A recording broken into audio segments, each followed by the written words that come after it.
ನನ್ನ ಎಲ್ಲ ಪತ್ರಿಕೆ ಮಾಧ್ಯಮದವರಿಗೂ ನಮಸ್ಕಾರಗಳು. ಪ್ರಪ್ರಥಮ ಬಾರಿಗೆ ಇಳಕಲ್ ನಗರಕ್ಕೆ ದಿನಾಂಕ 27/2025 ಎಕ್ಕ ಸಿನಿಮಾದ ಹೀರೋ ಆದಂಥ ಡಾಕ್ಟರ್ ರಾಜ್ಕುಮಾರ್ ಅವರ ಮೊಮ್ಮಗನಾದಂತಹ ಯುವರಾಜ್ ಕುಮಾರ್ ಅವರು ಇಳಕಲ್ ನಗರಕ್ಕೆ ಪ್ರಪ್ರಥಮವಾಗಿ ಬಾರಿಗೆ ಆಗಮಿಸಿದ್ದಾರೆ.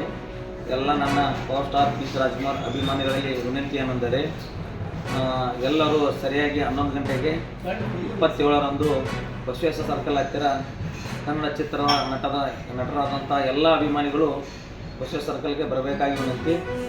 ಬಸವೇಶ್ವರ ಸರ್ಕಲ್ನಿಂದ ಕಂಠಿ ಸರ್ಕಲ್ವರೆಗೂ ಬೈಕ್ ರ್ಯಾಲಿ ಮುಖಾಂತರ ಅವರಿಗೆ ಭವ್ಯವಾದಂತಹ ಸ್ವಾಗತವನ್ನು ನಮ್ಮ ಪವರ್ ಸ್ಟಾರ್ ಪುನೀತ್ ರಾಜ್ಕುಮಾರ್ ನನ್ನ ಎಲ್ಲ ಸಂಘದ ಕಾರ್ಯಕರ್ತರು ಎಲ್ಲ ಸದಸ್ಯರ ನೇತೃತ್ವದಲ್ಲಿ ಮೆರವಣಿಗೆ ಇದೆ. ಅಲ್ಲಿಂದ ಸೀದಾ ಸಿನಿಮಾ ಥಿಯೇಟ್ರಿಗೆ ಹೋಗ್ತಾರೆ. ಅವರಿಗೆ ಅಲ್ಲಿ ಶಾಲು ಹಾರ ಮುತ್ತಿನ ಹಾರ ಹಾಕಿ ಅವರಿಗೆ ಸನ್ಮಾನ ಕೊಟ್ಟು ಇಳಕಲ್ ನಗರದಿಂದ ಬೀಳ್ಕೊಡಲಾಗುವುದು.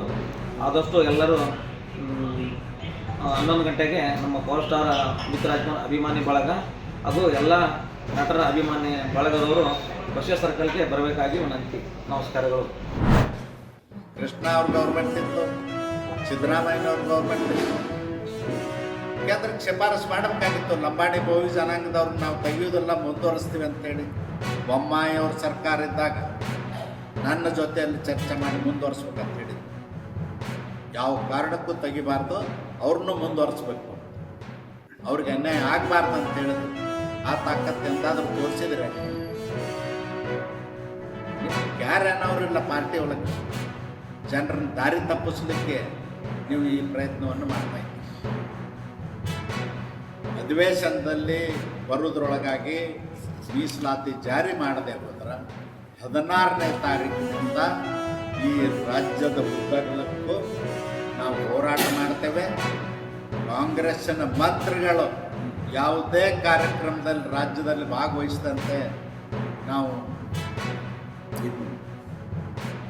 ಉಗ್ರವಾದಂಥ ಚಳವಳಿಯನ್ನು ಪ್ರಾರಂಭ ಮಾಡ್ತೇವೆ. ಸರ್ಕಾರ ನಡೆಸಲಿಕ್ಕೆ ಬಿಡುವುದಿಲ್ಲ ಅನ್ನೋ ಎಚ್ಚರಿಕೆಯನ್ನು ಕೊಡುವಂಥ ಹೇಳಿಕೆಯನ್ನು ಇವತ್ತು ನಾನು ನೀಡ್ತಾ ಇದ್ದೀನಿ. ನಾರಾಯಣ ಸ್ವಾಮಿ ಅವರು ಮಾತಾಡ್ತಾರೆ.